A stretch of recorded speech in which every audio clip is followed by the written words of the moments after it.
Ryanair was hit by the first strike in its company history on Friday after pilots in Germany staged a 4-hour walkout, days after the airline agreed to recognize unions but talks fell apart. The strike, another blow to the reputation of the largest budget airline in Europe, came during the busy holiday traveling season. It also occurred after the airline had to cancel more than 20,000 flights in recent months because of scheduling problems. The strike appeared to cause limited disruption to Ryanair's passengers.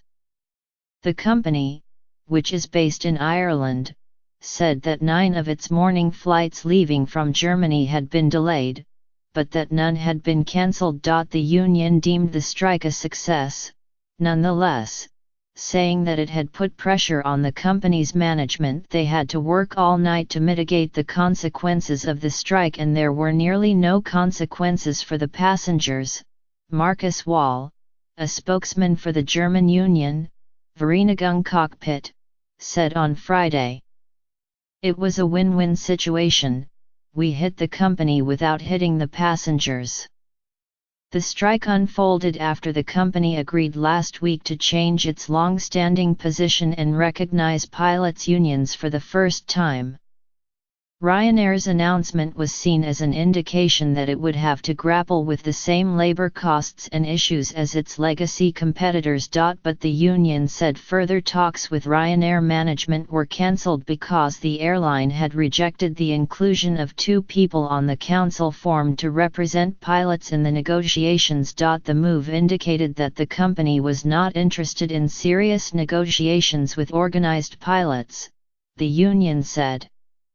And on Thursday, the union called for the strike in Germany from 5 a.m. to 9 a.m. Friday local time, saying that negotiations with Ryanair had been unsatisfactory. Ryanair's public offer to conduct negotiations with VC can only be classified as a further publicity stunt, Ingolf Schumacher, the head of the union's industrial department, said in a statement. Ryanair is trying to win time and attempting to delay the beginning of collective bargaining.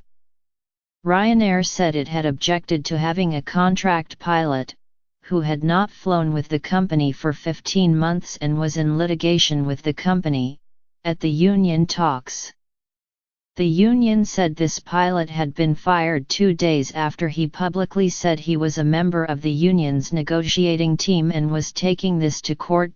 But the union said the company had also objected to the participation by another pilot because he also was not a direct Ryanair employee. Many of Ryanair's pilots are employed on contracts through separate agencies and, as tensions have flared over relations between the company and its pilots, many have voiced their frustration at the demanding work conditions and these atypical work arrangements. In a letter to its members, the union said Ryanair representatives had refused to enter the negotiating room until the pilot left. The union also said that the airline had declined to sign a good faith bargaining agreement. Ryanair is still trying to enforce their old habit of dictating the conditions under which negotiations can take place, the letter said. Under these conditions, there can be no fruitful negotiations to reach any form of acceptable common labor agreement. The union did concede that the company had expressed a desire to build trust and better cooperation between the pilots and management, but said that the underlying control issues are the same. In anticipation of the strike in Germany, Robin Keeley, the head of communications for Ryanair, said in a statement on Thursday, "We advise all customers in Germany to turn up as normal tomorrow, as we plan to operate all scheduled flights." The statement added, "We will be doing our utmost to minimize any disruptions to the Christmas travel plans of our German customers." Ryanair had also written to its German pilots asking them not to strike and to avoid disrupting the plans of thousands of German passengers during Christmas week. It also said it had agreed to meet with union representatives on January 5 to discuss a collective labor agreement. The union, however, said it would not negotiate unless the company backs down on allowing the two pilots to be part of its negotiation team. If Ryanair does not change its stance, Mr. Wall said, further strike action will be possible. Pilots in other European countries, including Ireland and Italy, have threatened to walk off the job. The budget carrier has been trying to stanch a growing backlash among its ranks, after scheduling problems led the company to threaten to cancel pilots' holidays. The pilots pushed back, and Ryanair cut thousands of flights instead. But the episodes galvanized the pilots, who started organizing for better conditions and more secure contracts.